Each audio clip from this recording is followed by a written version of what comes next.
Hello friends, मैं आशीष मलिक। आज आपको एक बायोलॉजी का बेहतरीन टॉपिक कराऊंगा। टॉपिक क्या, आपको पहले तो सारा सिलेबस बताऊंगा, कहाँ से स्टार्ट होता है, ठीक है। बायोलॉजी के कितने टॉपिक है, ठीक है ना। बायोलॉजी टाइप कितनी की होती है, और स्टार्टिंग से हम अपना टॉपिक लेके चलेंगे। हमारा पहला टॉपिक होगा ब्लड का, ब्लड एंड सर्कुलेशन, ठीक है। तो हम पहले एक बार बता दूं मैं बायोलॉजी होता क्या है, किसका पार्ट है, ठीक है। बायोलॉजी कितने प्रकार की होती है, मैं आपको सारा एक्सप्लेन करूंगा, ठीक है मेरे दोस्तों। ए से लेकर जेड तक,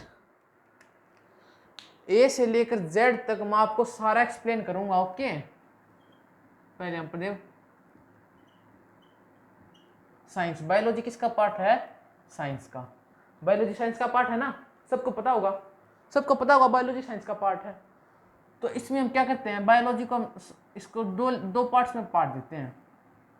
लिविंग थिंग्स, लिविंग थिंग्स और non living things.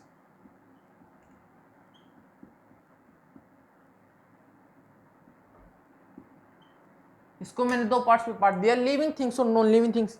Living things में क्या जाता है मेरे दोस्तों, लिविंग थिंग्स में एनिमल्स आ जाते हैं।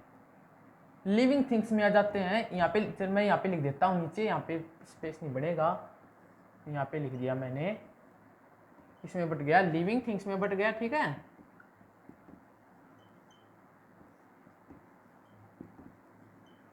और नॉन लिविंग थिंग्स में बट गया।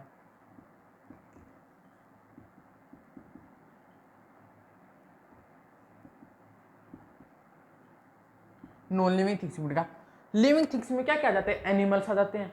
एनिमल्स में से भी आ जाते हैं ना, कीड़े मकोड़े उसमें आ गए, इंसेक्ट्स, इंसेक्ट्स आ गए, एनिमल्स आ गए, सारे सब कुछ इसमें आ जाता है। एनिमल्स, ह्यूमन भी एनिमल ही है, human is a social social animal, animals. और इसमें आ गई थिंग्स, नॉन लिविंग थिंग्स हैं और ये लिविंग थिंग्स हैं। उसमें कोई आ गया जैसे टेबल, चेयर, बेड, आपको जो नॉन नॉन लिविंग है वो सारी नॉन लिविंग थिंग्स में आ जाती हैं। अलमारी होगी, अलमीरा, बेड, सोफा, टीवी, एसी, ये सारे किस में आ जाते हैं मेरे दोस्तों, ये सारे नॉन लिविंग थिंग्स में आ जाते हैं। इसकी यूनिट क्या है, स्मॉलेस्ट यूनिट क्या है इसकी मेरे दोस्तों, इसकी स्मॉलेस्ट यूनिट बताओ, और इसकी भी स्मॉलेस्ट यूनिट बताओ। स्मॉलेस्ट यूनिट मतलब इसको, एनिमल्स की ऐसी कौन सी स्मॉलेस्ट यूनिट है कि इसको और खंड में विभाजित नहीं किया जा सकता। और नॉन लिविंग थिंग्स कैसी कौन सी कि उनको और चीज में और किसी में विभाजित नहीं किया जाता। और लिविंग कैसी कौन सी है, इसमें भी और किसी में।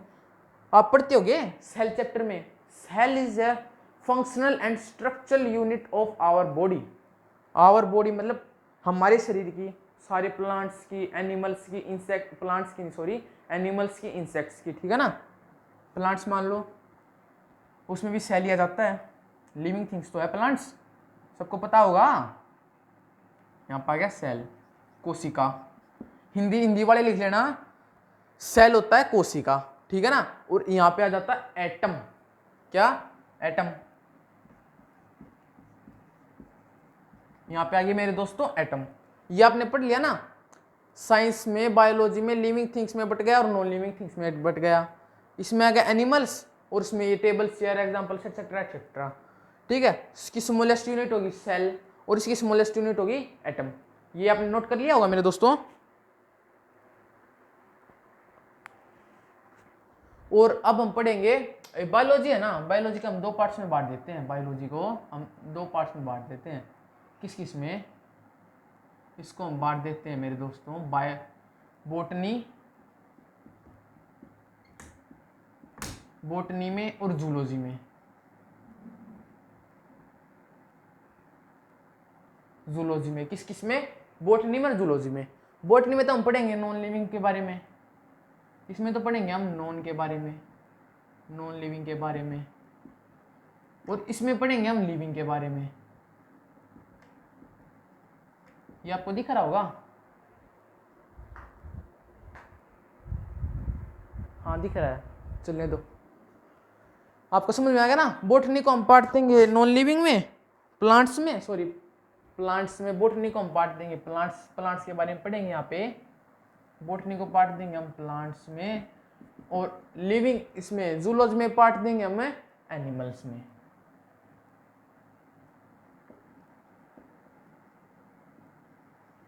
एनिमल्स में, ठीक है ना, ये फंडा आ जाता है यहाँ पे। ओके, तो मैं आपको अब टॉपिक बता दूं कौन से टॉपिक हैं, क्या चल रहा है उसके अंदर, टॉपिक लिखवा देते वक्त मैं आपको क्वेश्चन भी पुट कर दूंगा, ठीक है ना। आपको मजा आएगा बायोलॉजी करते वक्त। ये तो बस आपको वैसे लग रहा होगा मास्टर तो फद्दू बना रहा है, नहीं भाई बहुत मजा आएगा आपको।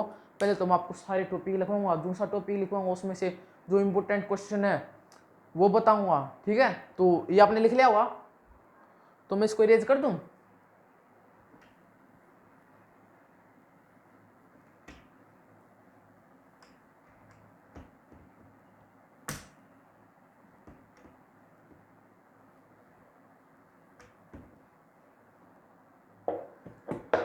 तो पहला टॉपिक है सेल। बता रहा हूं मैं टॉपिक कौन से हैं। हमारा पहला टॉपिक है मेरे दोस्तों सेल। ये मैं मार्कर चेंज कर दूं। हमारा पहला टॉपिक है भाइयों सेल। सेल में मैं क्वेश्चन पुट करूं तो what is the smallest unit of our body. Question लिख दिया मैंने, what is the smallest unit of our body.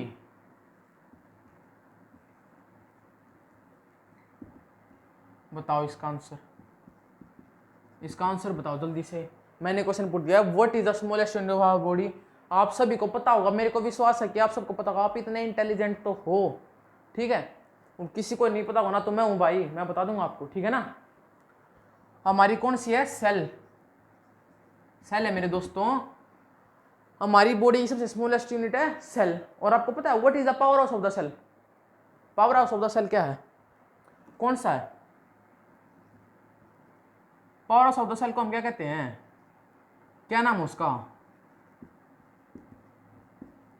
Name, let me name, या फिर डिफाइन। आप मेरे को मैं क्वेश्चन लिख रहा, आप मेरे को ये बता दो कि powerhouse of the cell किसको कहते हैं। मैं लिख ही देता हूं, powerhouse of the cell किसको कहते हैं।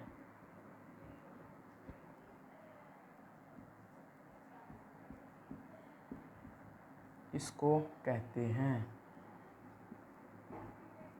इसका नहीं पता हुआ किसी को तो नहीं, मतलब लगभग बच्चों को नहीं पता होगा इसका। तो पता है, अरे यार मेरे यार क्यों टेंशन खा रहे हो तुम।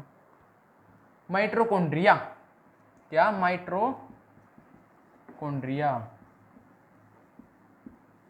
Mitochondria is the powerhouse of the cell, जो हमारी बॉडी को एनर्जी देता है, हमारी जो पावर देता है, शक्तिशाली, ठीक है ना, हमारी बॉडी को पावर देता है ये। तो हमारा पहला टॉपिक है सेल, उसके बारे में मैंने एक दो इंपोर्टेंट क्वेश्चन पॉइंट बात कर लिया आपको। अब दूसरा टॉपिक लिखो अपना, कौन सा है, अब दूसरा टॉपिक लिखो मेरे दोस्तों, ठीक है, समझ गए ना आप। और आपको एक अच्छी खबर बता दूं, मैं आपको एक गुड न्यूज़ बता देता हूँ। जो मैंने अभी चैनल निकाला है ना, उस पर मैं आपको बेस्ट से बेस्ट चीज़ें दूंगा, ठीक है। और साथ ही साथ हमारे कुछ टीचर आए हैं नए, एक का नाम है दीपक सर, जो कि पानीपत से हैं, वो भी यहाँ पे आके क्लास लेंगे, ठीक है। और उनके बारे वीडियो देखना यूट्यूब पे, नहीं पसंद ना आया तो सब्सक्राइबर हटा लेना। बस ये थोड़ी सब्सक्राइबर भी शुरू करा मैंने एक दो दिन पहले अपना चैनल, तो लेकिन कोई नहीं, अगर आपने सब्सक्राइब भी कर रखा होगा ना तो उसको भी हटा लेना। बताए नाम क्या है, दीपक सर, रीजनिंग की देख लेना चाहे यूट्यूब पे, और चाहे हरियाणा जी की देख लेना, बेस्ट से बेस्ट बताते हैं, ठीक है। और साथ ही साथ आपसे SKS सर हैं, ठीक है, उनकी मैथ की देख लेना, उनकी मैथ की क्लास देखना, वो भी है, वो तो ऐसे कहते हैं छोड़ो पेन पेंसिल, बिना पेन पेंसिल ऐसी ट्रिक बताएंगे आपको, आपका HSSC कैसे चुटकुए पे क्लियर होगा टेस्ट, ठीक है ना।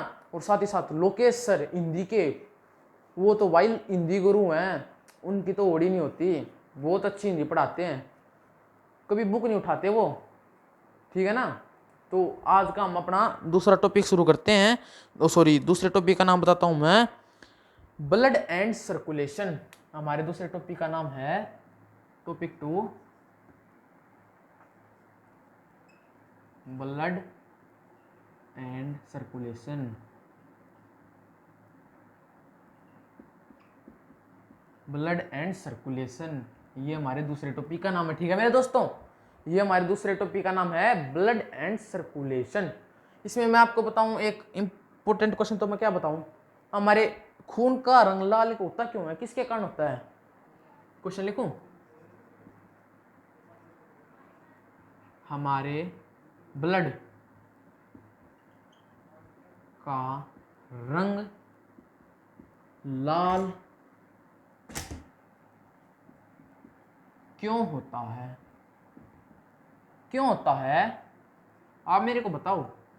क्वेश्चन तो मैंने लिख लिया, हमारे ब्लड का रंग लाल क्यों होता है, जल्दी से बताओ, आंसर बताओ इसका। नहीं पता आपको? मेरे बताने से पहले बता सकते हो आप बता सकते हो मेरे बताने से पहले? शायद नहीं बता सकते, मैं तो अभी बता दूंगा, आप इतना सोचोगे कि मेरे को तो याद है ना, मैंने तो कर रखा है याद, ठीक है। मैं बता दूं आपको, किसकी वजह से? हीमोग्लोबिन की वजह से। किसकी वजह से? हीमोग्लोबिन की वजह से। हीमोग्लोबिन की वजह से मतलब आयरन, आयरन जो होता है ना, आयरन, आयरन में हीमोग्लोबिन होता है, आयरन में। आयरन को कैसे लिखते हैं? Fe, ऐसे लिखते हैं, ठीक है ना। आयरन की वजह से हीमोग्लोबिन होता है, और इसकी वजह से हमारे ब्लड का कलर, हमारे ब्लड का रंग लाल होता है, लाल होता है, ठीक है ना। इसकी वजह से हमारे ब्लड का रंग लाल होता है, ठीक है मेरे दोस्तों। ये आपने लिख लिया, तो एक बार आप इसको नोट करते रहना साथ ही साथ, ठीक है ना। तो मैं आपको आगे करवाता हूँ, आगे करवाते साथ चलता हूँ मैं।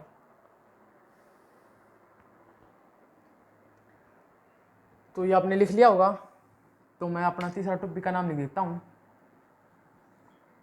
तीसरे टॉपिक का नाम लिख दूँ मैं, आपकी इजाज़त हो तो? आपकी इजाज़त हो मैं तीसरे टॉपिक का नाम लिख दूँ मेरे दोस्तों? लिख लिया ना ये, ठीक है मेरे दोस्तों। तो चले आगे चले, आवाज में जोश नहीं रहा यार। क्या है अगला topic? Brain and nervous system. Brain and nervous system, ये भाई हमारे अगले टॉपिक का नाम होगा, ये हमारे अगले टॉपिक का नाम होगा। चौथा टॉपिक बता दूं, चौथा टॉपिक भी बता दूं आपको।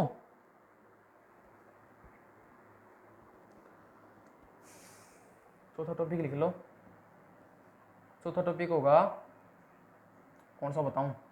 हाँ, ग्लैंड्स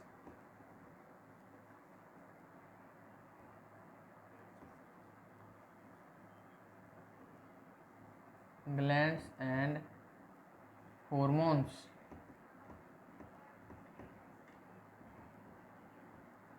ये हमारे अगले टॉपिक में मैं आपको एक खास बात बताऊं, आप किसी भी बुक में पढ़ लेना, पूरी लूसेंट को छाप दो, चाहे दिमाग में छाप लो, अच्छी तरह से बताएंगे कोई भी ग्लैंड्स एंड हॉर्मोन्स के बारे में। मैं बताऊंगा आपको अच्छी तरह से, कब बताऊंगा? आगे जब टॉपिक चलेंगे। हाँ, हमारी पता भी ये क्लास कितनी देर की है? हमारी ये क्लास मेरे दोस्तों 35 से नहीं, मतलब 40 से 45 घंटे में ख़त्म हो जाएगी मिनिमम, कम से कम 40 से 45 घंटे में हमारी ये क्लास ख़त्म हो जाएगी, ठीक है ना। कम से कम बताइए, मैंने ये बात कम से कम बताई कि हमारी क्लास 40 से 45 घंटे में ख़त्म हो जाएगी, नहीं तो टाइम भी लग सकता है, 45 की जगह 55 भी हो सकते हैं, ठीक है, 60 भी हो सकता है, 60 मैक्सिमम है। क्यों? क्योंकि मुझे कुछ दोस्त तो ऐसे मिलते हैं कि जो बहुत होशियार होते हैं, जिनको पढ़ाने में मज़ा आता है, बताने में मज़ा आता है चीज़ें, ठीक है, उनके तो लेंगे 60 या 55 घंटे। और जो होगा ना भाई मेरे दोस्त, है कुछ खास, उनके लिए 40 से 45 घंटे में पूरा हो जाएगा। ज़्यादा कुछ पता नहीं पड़ा। हाँ भाई इनको इतना इतना ही बताना ज़रूरी है, इनको ये बता देते हैं जिससे आपका SHSSC क्लियर हो सकता है। बायो के क्वेश्चन कितने आते हैं? बायो टोटल क्वेश्चन कितने आते हैं? बायो के क्वेश्चन आएंगे 8 या 9, कितने क्वेश्चन आते हैं बायो के उसमें, वही देख लो। उसकी वजह से आप कितने टॉपिक पढ़ने पड़ेंगे? 9 टॉपिक तो हैं, फिर बोटनी अलग है, बोटनी भी कराऊंगा, इसलिए आपको 40 से 45 घंटे ले रहा हूँ मैं। डरना मत, बहुत आसान है, मजे तरीके से पढ़ोगे। मैं भी तो याद करता हूँ यार, मेरे को तो देखो, मेरी हिम्मत देखो, मैं अपना याद करके फिर तुम्हें पढ़ाता हूँ। तुम्हें तो घर बैठ के कंटेंट मिल रहा है। ओके, तो हम अपना अगला करते हैं। अगला टॉपिक का नाम लिखेंगे हम, ये लिख लिया सबने?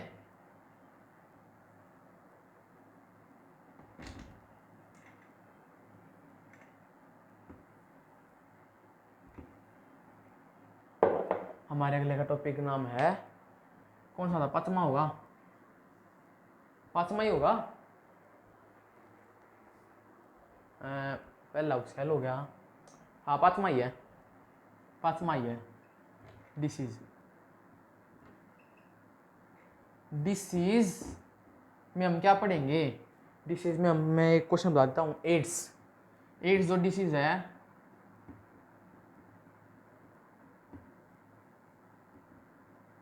जो ये एड्स डिसीज है ना, ये एड्स डिसीज है, ये एड्स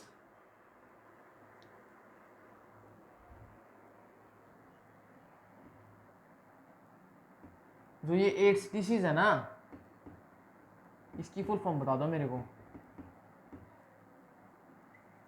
इसकी फुल फॉर्म बता दो मेरे को, इस एड्स डिसीज की फुल फॉर्म बता दो। आप पता है आपको?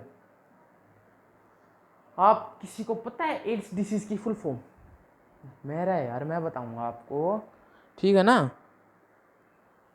मैं बताऊंगा आपको। एड्स डिसीज की फुल फॉर्म है, लिखो जल्दी से, acquired immune disease, sorry, acquired immune, क्या बोले तो, एक्वायर्ड इम्यून डेफिशिएंसी, मैं डिसीज बोल गया, डेफिशिएंसी सिंड्रोम्स, सिंड्रोम्स,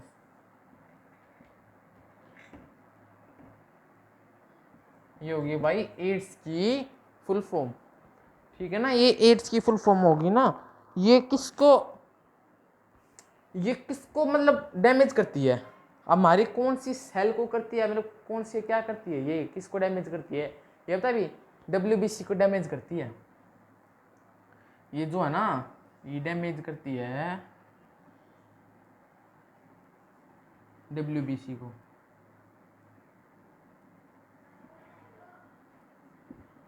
WBC को, WBC में भी किसको डैमेज करती है? ये WBC में भी करती है किसको? आपको इतना डीपली तो कोई भी नहीं बताएगा, पर मैं बता देता हूँ, टी लिम्फोसाइट को।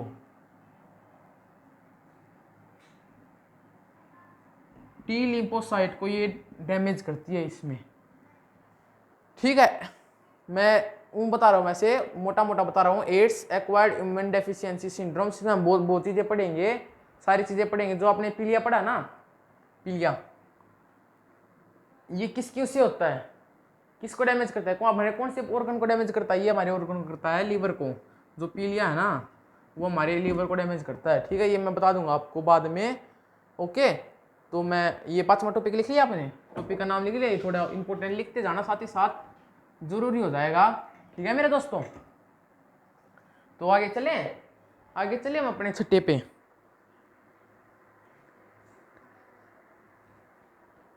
छठा हमारा न्यूट्रिशन एंड डाइजेशन, ये हमारा छठा टॉपिक होगा। और सातवां टॉपिक हमारा स्केलेटन सिस्टम,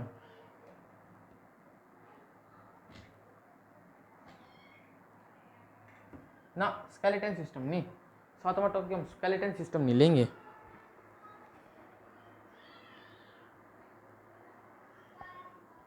सातवां कौन सा लें, तो स्केलेटन ले लें,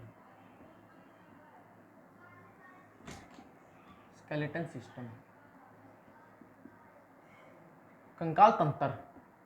स्केलेटन सिस्टम का मतलब होगा कंकाल तंत्र, ठीक है मेरे दोस्तों, क्या मतलब होगा कंकाल तंत्र, ठीक है ना। नाइन्थ कौन सा ले, नाइन्थ कौन सा टॉपिक ले, जल्दी तुम बता दो भाई, नीचे कमेंट डिस्क्रिप्शन में कमेंट में लिख देना भाई सर ये तुम सीरीज दे देना, ठीक है ना, कि ये टॉपिक ले लो। मेरे हिसाब से तो मैंने रेस्पिरेशन एंड एक्सक्रीशन लेना चाहिए, रेस्पिरेशन एंड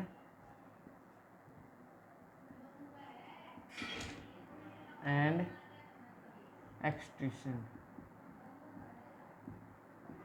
ये हमारा रेस्पिरेशन एंड एक्सक्रीशन लेंगे हम अगला टॉपिक, ठीक है ना। ये हम अपना अगला टॉपिक लेंगे, कौन सा, रेस्पिरेशन एंड एक्सक्रीशन। और 9वां लेंगे हम क्लासिफिकेशन ऑफ ऑर्गन्स, सॉरी 8वां तो ये है, और 9वां लेंगे हम क्लासिफिकेशन ऑफ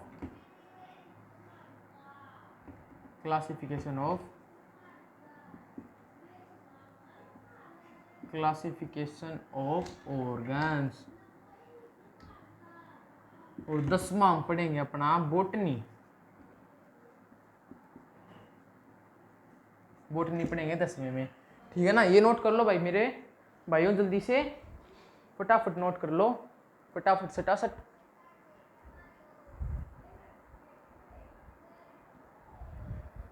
ये नोट कर लिया आपने,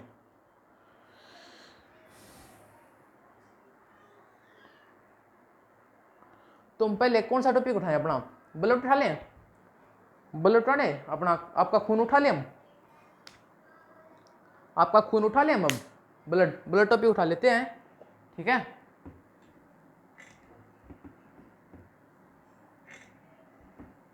ब्लड उठा लेते हैं, ब्लड,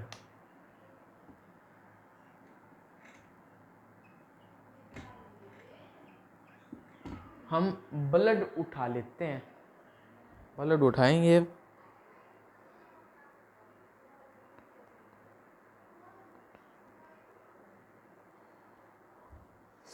अब मैं बात करूं आप में ब्लड की, ब्लड किससे बना है, किससे बनानी, ब्लड होता क्या, what is a blood, question आ गया आपके पास, आपके एचएसएससी के पेपर में, what is a blood, what is a blood, आप क्या कहोगे इसको, आप इसको कहोगे क्या, आंसर होगा बस एक वर्ड का आंसर है, ज्यादा लाइन नहीं था अपनी, connective tissue, connective tissue. Tissue के बारे में आपको बाद में बता दूंगा, क्योंकि टिश्यू तो सेल के कुछ को हम टिश्यू का देते हैं, ठीक है ना। और आपको एक इंपॉर्टेंट बात बताता हूं मैं, कि हमारे पूरी बॉडी में सबसे बड़ा कनेक्टिव टिश्यू कौन सा है, हमारी पूरी बॉडी में सबसे बड़ा कनेक्टिव टिश्यू कौन सा है, आप बता सकते हैं मेरे को, आपको भी नहीं पता होगा, और यहाँ तक 95% बच्चों को नहीं पता होगा हमारी बॉडी का सबसे बड़ा कनेक्टिव टिश्यू कौन सा है। मेरे बताने से पहले बता सकते हो, बता दो, आपको चैलेंज है भाई, आपका चैलेंज रख दिया मैंने, आपको चैलेंज बड़े अच्छे लगते हैं ना, तो मैंने आपका चैलेंज रख दिया कि पूरी बॉडी का सबसे बड़ा कनेक्टिव टिश्यू कौन सा है हमारे शरीर में, मैं बताता हूँ, स्किन, हमारी स्किन है, कनेक्ट पूरी बॉडी है, चोटी से लेके एडी तक, एडी से चोटी तक, ठीक है ना, ये हो गया। तो बात करें हम अपने पीएच की, ब्लड का पीएच, पीएच की फुल फॉर्म पता है आपको, पीएच की बात कर लेते हैं, ऐसे तो लिखा जाता होगा ये, पीएच फुल फॉर्म क्या है इसकी, इसकी फुल फॉर्म क्या है मेरे दोस्तों, पीएच की फुल फॉर्म क्या है, पीएच की फुल फॉर्म होगी पावर ऑफ, क्या, पावर ऑफ हाइड्रोजनेशन, यही तो होगी इसकी पीएच की full form, power of hydrogenation, हाँ यही है फिर मेरे दोस्तों, मैंने कब गलत बताया, पावर ऑफ हाइड्रोजनेशन,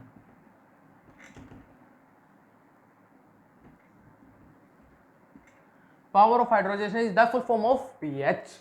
हमारे ब्लड का पीएच कितना है, हमारे ब्लड का पीएच कितना है?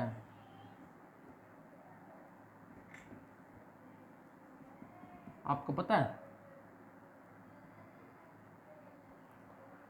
नहीं पता होगा। कुछ मेरे दोस्त कहेंगे 7। 7 तक भी मेरे दोस्त किस किस का बताएंगे? 7 बताएंगे ब्लड का, एक तो बताएंगे ब्लड का, और एक बताएंगे प्योर वाटर का। ये दिमाग में आया होगा, एक तो ब्लड एक प्योर वाटर। भाई न्यूट्रल तो किसी का होता ही नहीं है, लगभग 99.99% न्यूट्रल तो कोई चीज होती ही नहीं है। क्यों? ब्लड के पीएच होता भाई हमारे 7.4, ये एनसीईआरटी मानती है, ठीक है ना। और प्योर वाटर की बात कर ले, आप न्यूट्रल को भी पी नहीं सकते, चाहे तो वो एल्कलीन होगा हमारा, एल्कलीन होगा हमारा, उसकी होगी पीएच वैल्यू चाहे तो उसकी भी इतनी होगी 7.3 या फिर 7.2 वाटर की बात हम आगे करेंगे, ठीक है ना। तो हमारे ब्लड का है 7.4, नॉट 7, 7.4, कंप्लीटली 7.4। ले एनसीईआरटी मानती है। कौन मानती है? एनसीईआरटी, ठीक है ना। ये एनसीईआरटी मानती है कि हमारे ब्लड की पीएच वैल्यू 7.4 है। ओके, सबको पता चल गया। और आपको मैं बता देता हूं पीएच स्केल के बारे में, किसी को पीएच स्केल नहीं पता होगा क्या होता है? ये लिख लिया होगा मैंने, पता आपको, भरोसा है मुझे। आप पीएच स्केल ऐसे होता है भाई, पतला सा होता है। मैं बड़ा बना के दिखा देता हूँ आपको, ये ऐसे बना होगा, ठीक है। यहाँ पे 7 होगा, ये घटते क्रम में आ जाएंगे। यहाँ पे एसिडिक होगा, और यहाँ पे बेसिक होगा। 1 से लेके 7 तक, ये 1 है, ये 14 है। 7 पे न्यूट्रल हो जाएगा, 7 पे न्यूट्रल हो जाएगा। अगर ये 7 से नीचे आ रहा ना तो एसिडिक है, एसिडिक जा रहा है। और 7 से ऊपर आ रहा ना तो ये बेसिक है। 7 पे अटक रहा ना तो ये न्यूट्रल है, ठीक है मेरे दोस्तों। ये पीएच स्केल होता है, ऐसे होता है, ये समझ गए क्या आप? ज्यादा बताने की जरूरत भी नहीं यार, सबको पता होगा ये तो, ठीक है ना। तो पता चल गया आपको? पता चल गया ना। अब मैंने बताया कि ब्लड का मान से पीएच मान 7.4 है, तो मैं पूछूं अब आपसे, क्वेश्चन पूछ दूं मैं आपके कि what is the nature of blood? Blood का नेचर क्या होता है? कुछ तो मेरे दोस्त कहेंगे एल्कलीन, कुछ कहेंगे एल्कलीन, और कुछ मेरे दोस्त कहेंगे स्लाइटली बेसिक। ये तो कहेंगे, कुछ तो मेरे दोस्त कहेंगे एल्कलीन और कुछ मेरे दोस्त कहेंगे स्लाइटली बेसिक। हम पहली प्रायोरिटी देंगे इसको, एल्कलीन को। एल्कलीन अच्छा नहीं लगता कहने में, अच्छा भी है और अच्छा भी नहीं है। स्लाइटली को हम कम यूज करते हैं, एल्कलीन को। एल्कलीन का मतलब क्या है? इसका मतलब वाटर सोल्यूबल, जो बेसिक नेचर पानी में घुल जाए, वाटर सोल्यूबल। और लगभग सारे बेसिक ऐसे ही हैं, सारे बेसिक ऐसे ही हैं मेरे दोस्तों कि जो पानी में घुल जाए, ठीक है ना। तुम एल्कलीन ही कहते हैं, स्लाइटली बेसिक तो बहुत कम मेरे दोस्त कहते हैं, ठीक है। तो इसको हम ये कहेंगे। ओके मेरे दोस्तों, ये आप साथ ही साथ नोट करते रहना, ये आप साथ के साथ नोट करते रहना। ओके, अभी तो हमें बहुत करवाना है यार। अभी वही क्या है?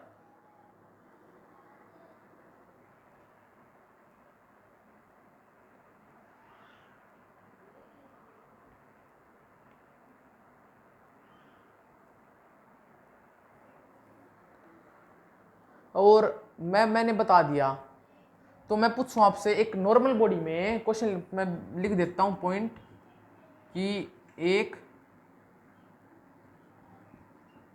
नॉर्मल बॉडी में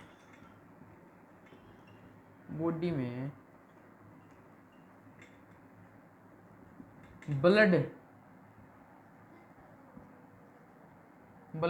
कि वॉल्यूम, ब्लड का वॉल्यूम कितना होता है, ब्लड का वॉल्यूम कितना होता है,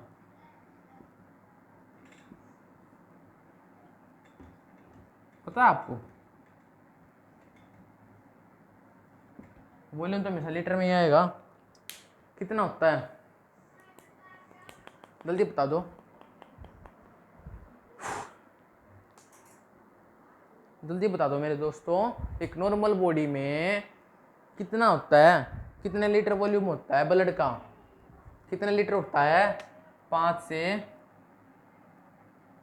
7 लीटर। नॉर्मल बॉडी में कैसे कह रहा हूँ आपको, कि जिसका वजन 50 से 70 केजी के बीच में है, उसमें नॉर्मल बॉडी का वेट 5 से 7 केजी होगा, वो सॉरी 5 से 7 लीटर होगा, जबकि उस बॉडी का वजन 50 से 70 केजी है। ऐसे याद करेंगे ना, 5 7 7, ठीक है। अगर जीरो माइनस कर दोगे ना, जीरो हटा दोगे ना इनमें से, तो 5 7 आ जाएगा। इससे आप याद कर सकते हो। तो मैंने बता दिया। तो अब वॉल्यूम हो गया। तो अब तो मैं बता, हाथ में लिखा हुआ मैं, तो मैं बता दूं आपको, तो कुछ वेट भी होगा भाई इसका, कुछ तो वेट भी तो होगा, वेट तो होना चाहिए ना, कुछ तो वेट होना चाहिए ना, होना चाहिए नहीं होना चाहिए, बिल्कुल होना चाहिए भाई, होना चाहिए ना। तो ब्लड का, खून का वेट कितना होता है,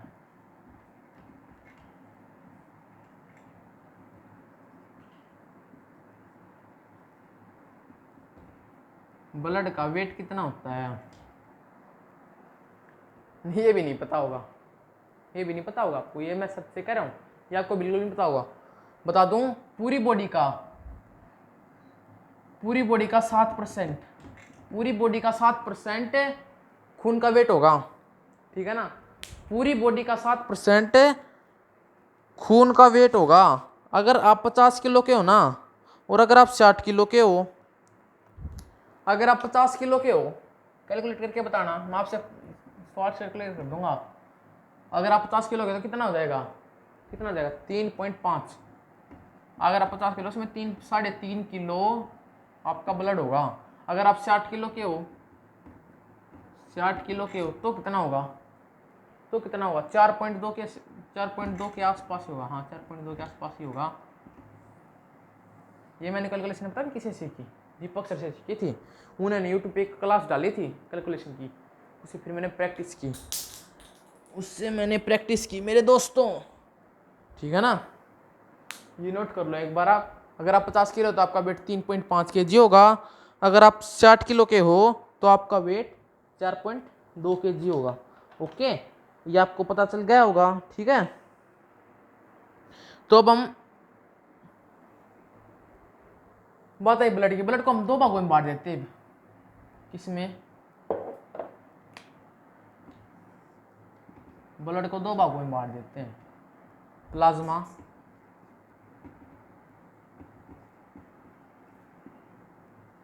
और सेल। प्लाज्मा में सॉलिड लिक्विड की बात कर लेंगे आप। किसकी? लिक्विड की। प्लाज्मा लिक्विड में क्यों होता है और इसका कलर कैसा होता है, और ये सॉलिड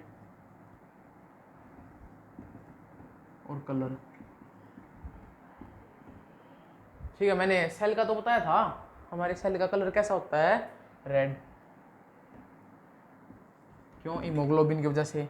इसका कलर क्यों होता है येलो, यही मैं आपको बताऊंगा आगे चल के। ये येलो कैसे होता है, ठीक है ना, इसका मैं आपको बताऊंगा इसका कलर येलो कैसे होता है, ठीक है। मैं बात कर लूँ लिक्विड नेचर की।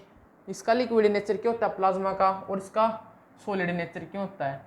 इसका लिक्विड नेचर इसलिए होता है क्योंकि हमारे पूरे ब्लड का 55%, पूरे ब्लड का 55% हिस्सा लिक्विड होता है। प्लाज्मा पूरे ब्लड का 55% हिस्सा लिक्विड होता है, तो इसलिए ये लिक्विड में हो जाएगा प्लाज्मा, ठीक है। और बचा हुआ 45% भाई हमारा सॉलिड होगा। कमी हो गया, कमी लिक्विड हुआ ना, लिक्विड तो हुआ लेकिन बहुत कम लिक्विड हुआ ना, उससे 10% कम हुआ। दिख रहा है ना आपको ये? हाँ दिख रहा है। चलने दो फिर क्लास को, दौड़ने दो। ठीक है। तो प्लाज्मा पूरे ब्लड का 55% होता है और जो वो होता है 45%। ठीक है, ये आपने नोट कर लिया ना। तो आगे चलिए अब। तो अब हम बात करते हैं आपकी composition of colour, composition of plasma. Plasma उठा लेंगे हम। ठीक है, क्या उठाएंगे हम मेरे दोस्तों? प्लाज्मा। कौन सा टॉपिक उठाएंगे हम? अपना प्लाज्मा उठा लेंगे। प्लाज्मा कॉम्पोजिशन ऑफ, लिखो COMPOSITION, composition of plasma. Plasma के बारे में पढ़ेंगे या फिर मैं आपको कल पढ़ाऊँ या आज ही पढ़ा दूँ? थोड़ा बहुत आज बता दूँ, आगे कल बताऊँगा। ठीक है, क्योंकि ज़्यादा वीडियो बनानी यार शुरू में अच्छा ही लगता। अच्छा है, फिर बच्चे बोर हो जाते हैं, इतनी सीटिंग ले नहीं पाते। अब मुझे पता नहीं जनरेशन ये बच्चों का क्या होता है, इतनी सीटिंग ले नहीं पाते पौने घंटे से ज़्यादा। मैं इसलिए पौने घंटे से कम ही बनाता हूँ अपनी वीडियो।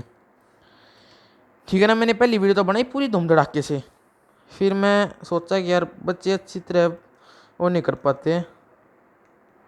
तो मैं बात करता हूँ प्लाज्मा का कितना % भाग पानी होता है। वो था पूरे खून में कितने % भाग पानी प्लाज्मा बना होता है। ये प्लाज्मा का कितने % भाग पानी का होता है? कितने %? 92%। 92% भाग प्लाज्मा का पानी का बना होता है। पानी में व्हाट्सएप लैंग्वेज लिख गया, पानी का बना होता है।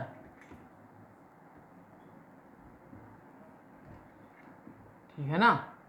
प्लाज्मा का 92% भाग पानी का बना होता है। कितना बच गया? 8% बच गया मेरे दोस्तों, 8% बच गया। उसमें से 7% भाग किसमें से? इस 8% में से बचा हुआ 7% भाग किसका होता है? इसका होता है प्लाज्मा प्रोटीन का। किसका होता है मेरे दोस्तों? बचा हुआ 7% भाग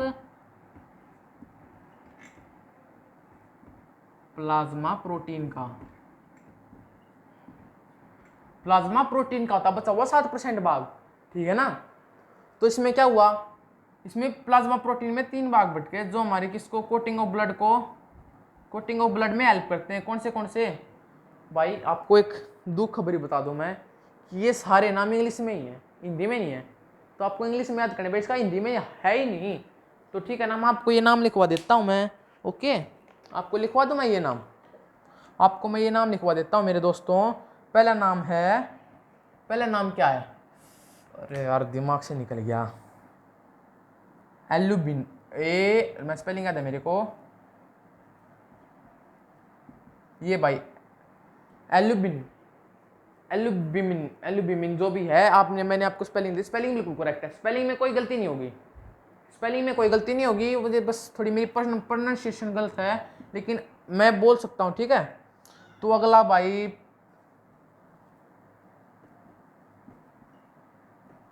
पेरिथ्रोबिन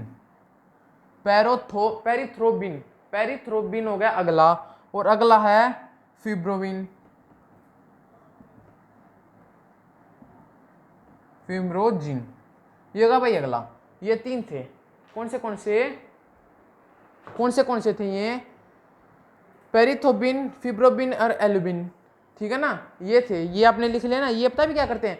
हमारे उसमें हेल्प करते हैं। ये किसमें? हमारे ब्लड कोटिंग में हेल्प करते हैं ये मेरे दोस्तों। ये तीनों हमारे ब्लड कोटिंग में हेल्प करते हैं। ठीक है ना। तो मैं आपको ये बताना चाहता था, हेल्प इन ब्लड कोटिंग। आप पूछोगे भाई आशीष ब्लड कोटिंग क्या होता है? ब्लड कोटिंग होता है मेरे दोस्तों, आपका हाथ कट गया, भगवान ने चाहे आपका हाथ कट गया, ठीक है ना। तो थोड़ा कट लग गया ब्लेड से या फिर किसी भी चीज से, तो उससे जो खून रुक जाएगा ना, उसको ब्लड कोटिंग कहते हैं। हमारी नसों में क्यों नहीं होता? हमारी नसों में, ये लिख लिया ना, हमारी नसों में, नर्व्स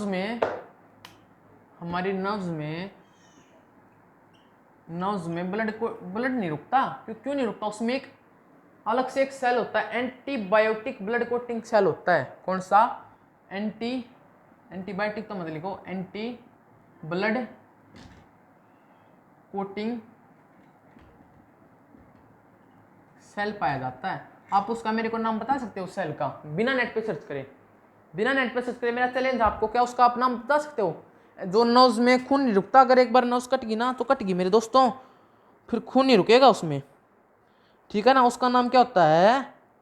जल्दी बता दो, आप मेरे से पहले बता सकते हो, बता दो क्या नाम है इसका, क्या नाम है? जल्दी बताओ, जल्दी जल्दी जल्दी जल्दी जल्दी। चलो मैं बता देता हूँ क्या नाम इसका, हेपेरिन। अब की बार मेरी प्रोनाउंसिएशन बिल्कुल ठीक है, अब शक मत करना। इसकी तो मैंने स्पेशल प्रैक्टिस की थी, 12 12 14 14 बार स्पेलिंग दी, प्रोनाउंसिएशन नहीं आती थी मेरे को, ठीक है ना? कि भाई मेरे दोस्तों की स्पेलिंग तो गलत नहीं होनी चाहिए, ठीक है? तो लेकिन इसकी मेरी स्पेलिंग और प्रोनाउंसिएशन बिल्कुल आती है।